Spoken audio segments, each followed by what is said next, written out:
Magandang hapon! Welcome once again sa Lives and Tongues. Ngayong hapon ay magpapapa tayo ng pinaka-favorite ko na 1 year na ito. And then, sa loob ng 1 year ay hindi pa ako nakapag-propa. Dahil ang tagal niyang magkaroon ng anak. And then, nung magka-anak na siya ay matagal din mabigay ng roots ng anak. First time pa lang akong mag-propa nito. Ayoko po sanang tanggalin ng mga anak, kaya lang ay meron ng atat talaga na bumili. Pero hindi natin ito makakuha ng kailangan talaga itong tanggalin sa kanyang pot. Samahan niya akong magtanggal nito. Okay, so 3 times ko na itong isalin sa pot. Binili ko ito ay naka bag. Inilagay ko sa brown na plastic pot. Kaya lang lumaki siya. Transfer ko ulit. Kinalakihan niya na naman ulit yung pot ko. Kaya ito, transfer ko siya sa pinakamalaking pot na available sa tindahan. So tatanggalin na natin. Huwag siyang masira.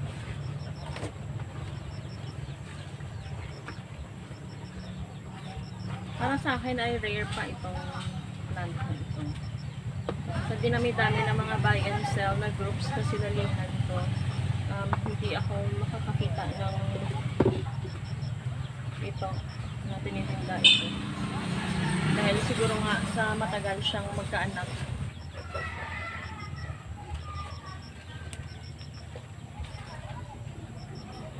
Dami niyang roots.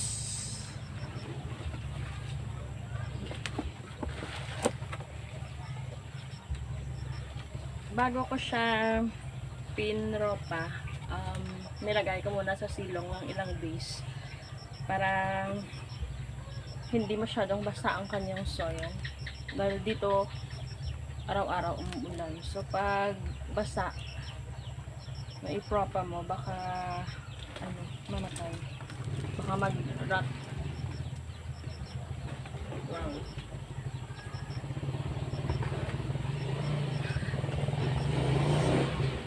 Tingnan niyo ang kanyang roots. Ganda.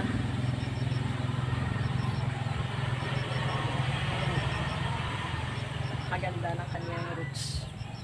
Dahil sa maganda din ang kanyang soil. Nabili ko siya ng 300 pesos. So yun, nung time na yon, mga June, hindi pa gaanong mahal mga plants. So para sa akin yung 300 napakamahal na yon dati, kaya nga lang ay nagandahan ako sa kanya. Kaya binili ko 2 leaves lang ito na binili ko. So ayan, tinanggalan ko ng lupa at the roots. Ang ganda.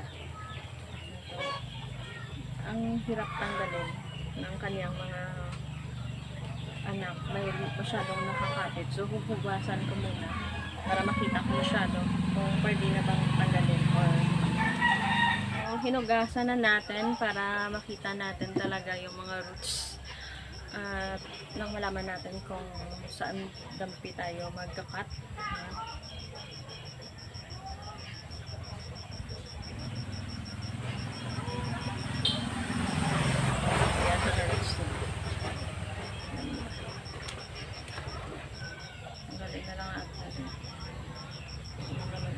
Liability na ito, so kailangan.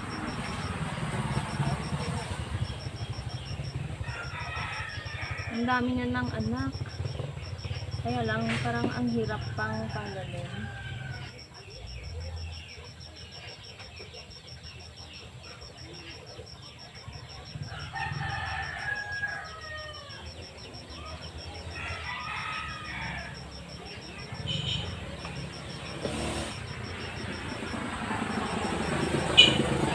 Maliit po siya pero meron namang roots na mabukay.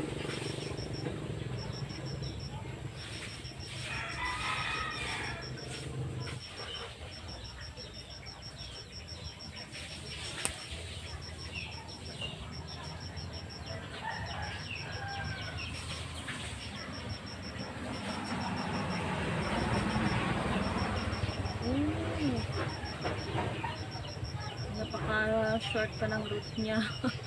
Sana makasurvive. Kailangan ko siyang tanggalin kasi yung malalaki nasa sunod niya. So hindi ko makukuha yung malaki pag hindi ko siya tinanggal.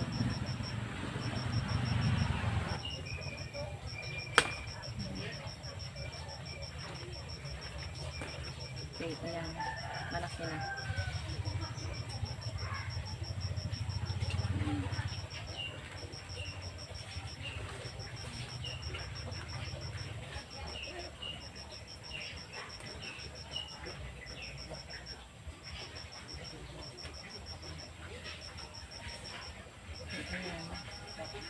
Parang kinakabahan pa ako sa itsura niya.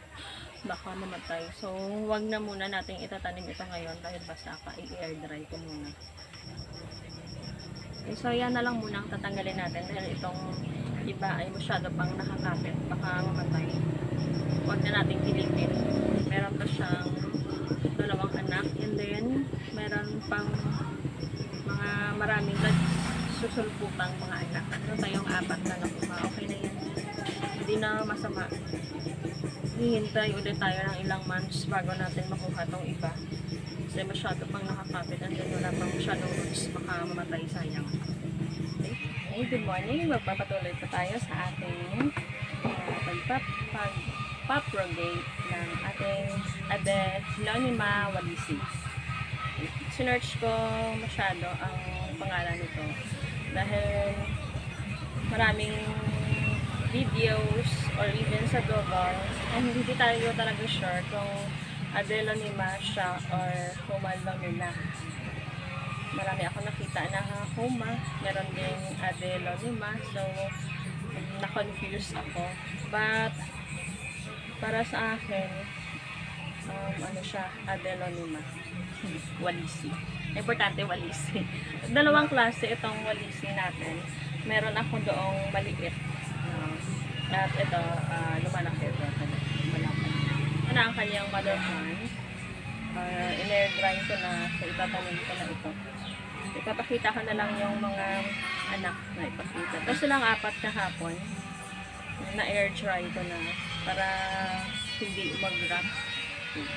So, itatanim na natin. Merong medyo malaki, merong din maliit.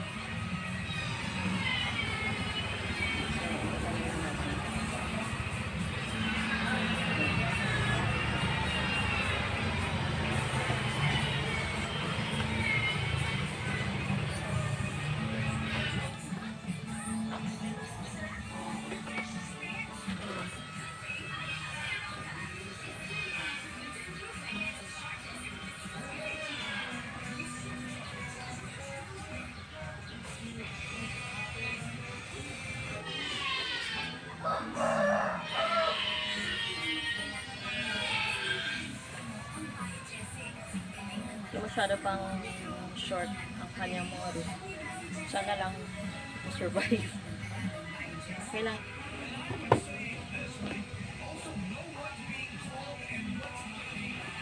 Ayan na ating mga bagong propagated na Adelonima walisi. Ayan.